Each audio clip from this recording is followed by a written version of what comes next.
Jadi mudah-mudahan Allah jaga hati kita, baik ketika kita diuji, bahkan ketika kita diberi nikmat, supaya dalam dua keadaan ini kita tetap menjadi mukmin yang ajaban, yang ideal, yang baik, yang insya Allah Allah suka sama kita.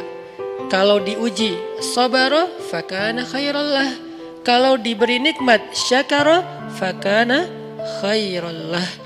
Kalau dia diuji dia bersabar dan itu kebaikan untuk dia. Ternyata diuji ujung-ujungnya baik. Lewat apa ujian menjadi kebaikan?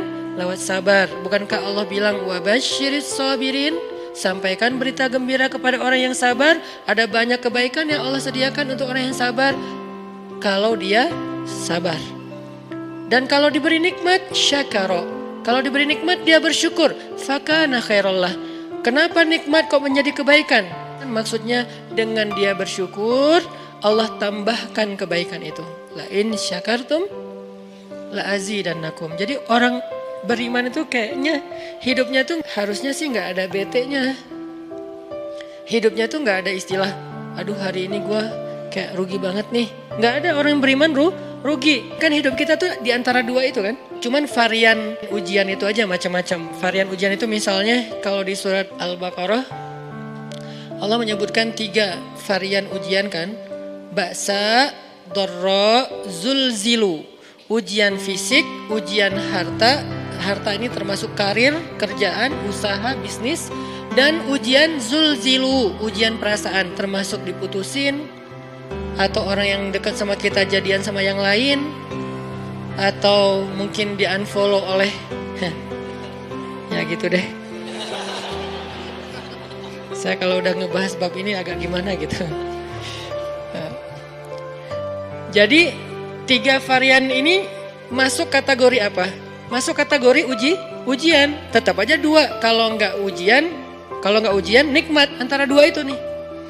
In asabathu sarra syakara wa in asabathu dharra sabara. Udah gitu aja. Dan nanti bahkan sampai ayatnya gini. Alladzina yunfiquna fis sarra'i wad dharra. Orang yang tetap beramal soleh lewat hartanya dalam keadaan dia berkelebihan atau dalam keadaan dia kekurangan. Itu mukmin, keren banget gitu. Dia tuh nggak pernah kehilangan kesempatan berbuat baik.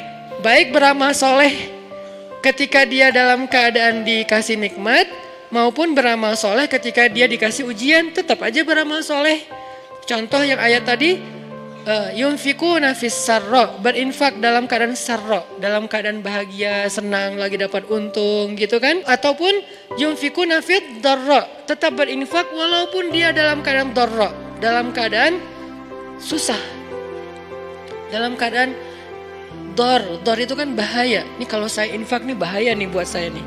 Kalau saya kasih nih saya kayak nggak ada tabungan buat mahar nih. Kalau saya kasih ke dia, terus saya gimana? Gitu kan? Ini dor banget nih, bahaya banget nih. Tapi dia tetap berinfak. Siapa yang mencontohkan hal seperti itu? Selain pastinya Rasulullah udah gak diragukan lagi. Yang jadi kayak simbol berinfak walaupun dia butuh. Orang-orang Ansor. Yu'thiruna ala anfusihim walau kana bihim khasasah. Mereka mendahulukan orang muhajirin atas dirinya sendiri. Walaupun sebetulnya dia juga butuh kepada kebaikan itu.